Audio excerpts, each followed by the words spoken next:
Good morning guys. So dito naman tayo ngayon guys sa magkakadkad po tayo ng static at saka yung primary. So tapos na po yung primary natin mga lodi. So mga kalainman, tapos na po yung primary natin.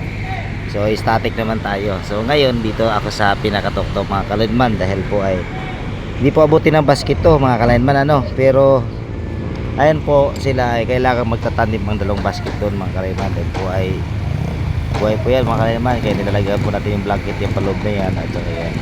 So ngayon mga kalainman magtatandig po sila ngayon basket natin yan. So ayan po mga kalainman. So yan po, napakataas po mga kalainman. Sino pang hindi nalulula dyan, samahan nyo ako rito sa taas. So tara, mag adventure tayo dito sa taas ng poste mga kalainman. Joke lang mga kalainman. So ngayon po ay yan po mga kalainman, itatawid po natin yan doon sa kay buhay po. Hanggang dito na lang po mga kalainman at maraming salamat po sa aking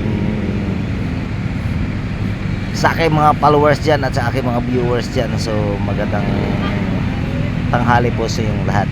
So umaga pala kanina sa akin banggit pero ngayon pala ay tanghali lang pala mga kalainman.